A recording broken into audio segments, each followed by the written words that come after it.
국민의힘 나경원 의원 질의해 주십시오. 명환 측임께 질의하겠습니다. 자, 추가 수사가 필요하다고 보고했다. 2차 수사팀에 맞습니까? 네. 그런데 자, 본인이 1차 수사를 할 때 굉장히 문재인 정권 때 오랫동안 1차 수사를 했는데 이재명, 정진상과의 관련성 부분은 밝혀내지 못했습니까? 제가 특별한 혐의점은 발견하지 못한 특별한 상태였다라고 혐의점이 말씀드렸습니다. 없었다? 그러면 이재명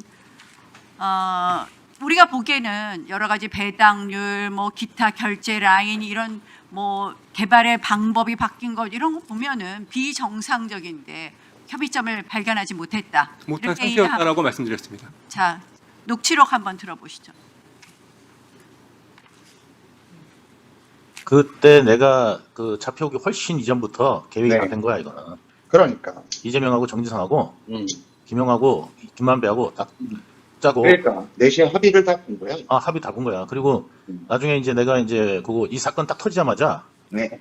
터지고 난 다음에 이제 그때 이제 뭐냐면 김만배하고 통화했잖아. 네. 그때 이제 뭐냐면 유동규로 끝내자. 네. 이렇게 이제 된 것 같아. 맞아요. 왜냐하면 어. 보면 어. 이게 정진상하고 어. 이정주 검사장하고 상의를 하면서 어. 내가 형한테 뭐 3억인가 옛날에 준 거 어. 고기 그래서 뭐 어. 그거와 그래서 얘네들이 이제 스토리를 어떻게 짰냐면 어. 그때부터 시작해서 형하고 나하고 유착했고 어. 그래서 사업권을 나한테 이제 주면서 어. 대장동 사업권을 주면서 어. 천호동 1호를 형이 받기로 했다. 어. 이렇게 그림을 그린 거야. 거기에 어. 정민용이 어. 관여해갖고 어. 정민용이 남욱의 저거를 지시를 받고 관여해서 어. 이 공모지침서를 작성했고 형이랑 셋이 상의해서 어. 이렇게 그림을 그리고 더 이상 수사를 안 한 거야 나머지는. 그러니까 그치. 내가 많은 얘기를 했는데 그 당시에 어. 중간에 계속 이 담당 검사가 조서에 남기면 불려 올라가서 또 내려와서 지우고 얼굴이 뻘거더라고 얘가. 그리고 시나리오 안 맞거든. 그러니까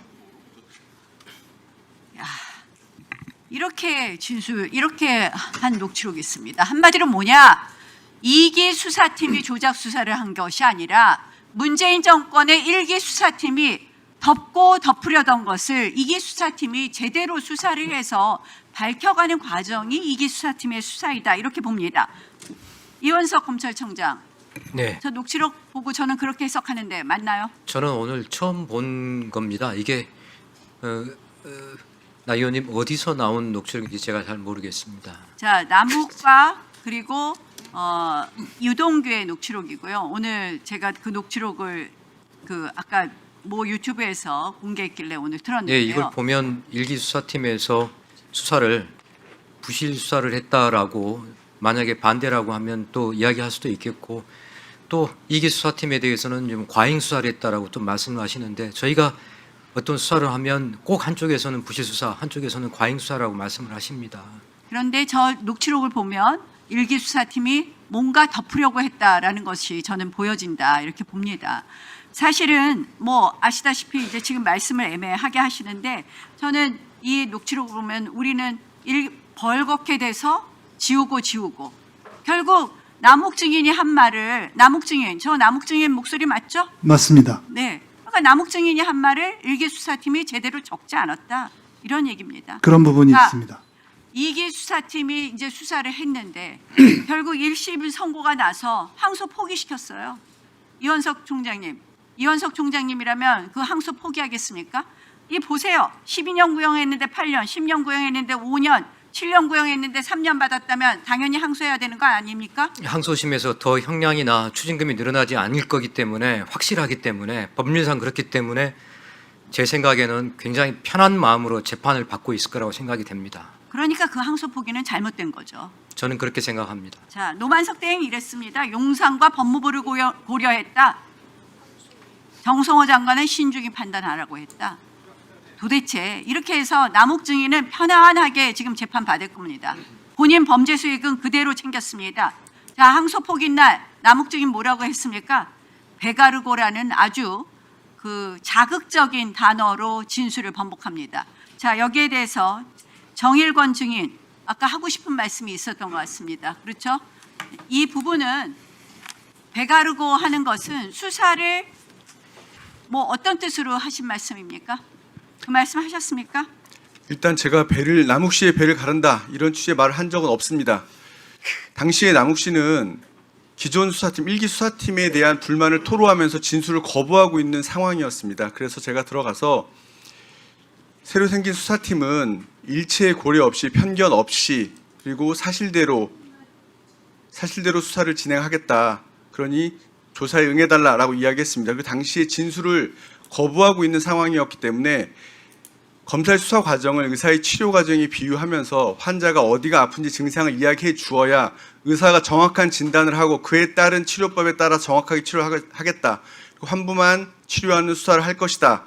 라고 제가 명확하게 이야기했을 뿐입니다. 그리고 조금 전에 오늘 처음 나온 이야기인데 남욱 씨가 제가 목표는 하나다 이런 얘기를 했다고 하는데 진술을 거부하는 그래서 처음 본 사람입니다. 진술을 거부하고 있는 사람에게 목표는 하나다 이런 얘기를 할 수가 없습니다.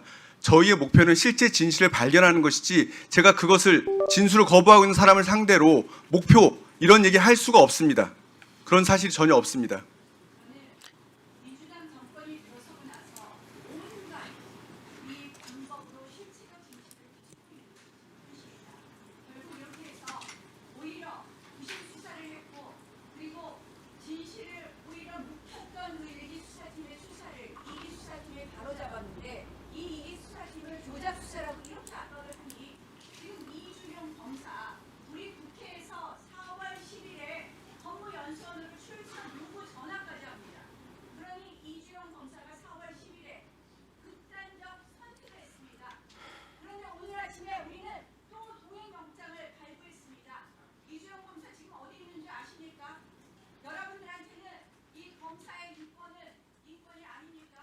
자, 이제 마무리해 주십시오.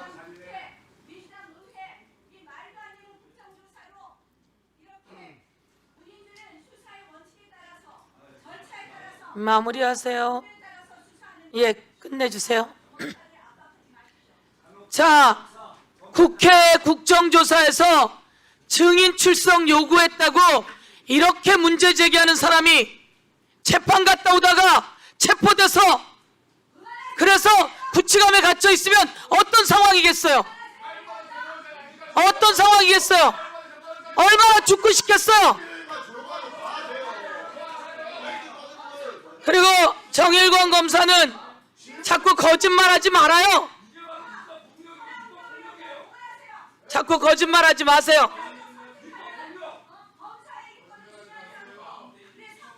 자, 정일권 검사한테 내가 물어볼게요. 아이들 사진은 어디서 났어요? 아이들 사진 어디서 났어요? 기존 수사팀에서 인계받은 자료에 있었던 것으로 기억. 기존 수사팀에서 인계받은 자료면은 그거를 왜 꺼내서 가지고 왔어요? 왜 가지고 왔어요? 왜 아이들 사진을 왜 갖고 갔어요? 당시 그게 험한 짓이라는 거예요. 아이들 사진을 왜 갖고 가요? 답변 드려도 되겠습니까? 입장 바꿔서 중간에 체포해 갖고 왔는데 거기에 불려 올라가 가지고 여러 가지 사람들 이야기하다가 애들 사진 딱 꺼내면 무서워요, 안 무서워요? 답변 이야기해 보세요. 되겠습니까? 예. 말하는 것 하나하나가 다 위증으로 남고 있어요. 이야기해 보세요. 답변 드리겠습니다. 조금 전에도 얼핏 이야기가 나왔지만 당시에 제가 개인적으로 굉장히 어려운 사정이 있었습니다. 굉장히 어려운 사정이 있었고 저도 굉장히 사적으로도 힘들고 일하는 것도 굉장히 힘든 상황이었습니다. 그리고 제가 지켜야 되는 그리고 제가 당시에 굉장히 어려운 사정이 있었기 때문에 저는 그때 저희 자녀들을 생각하면서 버티고 있는 상황이었습니다. 그래서 남욱 씨에게도 그 사진을 보여주면서 가족만 생각하시고 다른 거 생각하지 마시고 가족만 생각하시고 힘든 시간을 버텼으면 좋겠다 이런 취지로 이야기했을 뿐이지 제가 마치 가족만 생각하고 어려운 시간을 버텼으면 좋겠다 이렇게 말했어요, 안 했어요? 했습니다. 그렇게 말하지 않았잖아요. 그런 지금도 그렇게 이야기하잖아요. 그런 취지라고. 제가 제 개인 위원장님 제가 거짓말하지 마시고요. 제 개인적인 사정을 남욱 씨에게 이야기할 필요 없고 이야기할 필요는 없지만 어떻게 그 수사 자료에서 애들 사진을 갖고 올 생각을 합니까? 그 사진을 보면서 어떻게 애들 사진을 갖고 올 생각을 해요? 가족만 생각하고 자녀들만 생각하라는 취지로 이야기했을 뿐입니다. 애들 사진 보여주면서 애들한테 가야 될 거 아니냐? 여기 이대로 있을 거냐?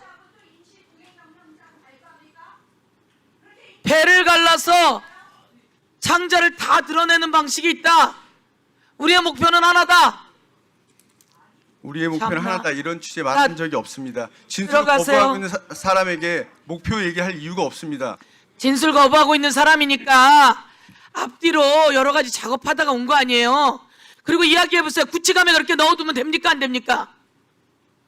구치감에 그렇게 넣어두면 돼요? 안 돼요? 당시 체포영장에 따른 접한 집행이었다고 말씀드리고 또 한 가지는 당시 당시 다른 사건으로 재판을 받고 있는 중이었는데 서울구치소에 구금 중이었습니다. 저희가 출석을 여러 차례 요구했고 변호인을 통해서도 출석을 해줄 수 있는지 출석해달라고 저희가 의견을 전달했습니다. 그러나 그 여러 차례 거친 출석 요구에 불응을 한 상황이었습니다. 그래서 저희가 체포영장으로 집행을 수사 했던 다 것이고요. 끝난 사람을 다만 토하고 조사가 아까 이야기했듯이 그렇게 구치감에 넣어본 사례가 있어요? 없어요? 작정을 한 거지. 서울구치소에서 자, 출석을 거부했던 사람이기 들어가세요. 때문에 다시 서울구치소로 정일권 출석 검사의 없었습니다. 이야기는 온 세상에 알려질 겁니다. 예, 들어가세요. 예.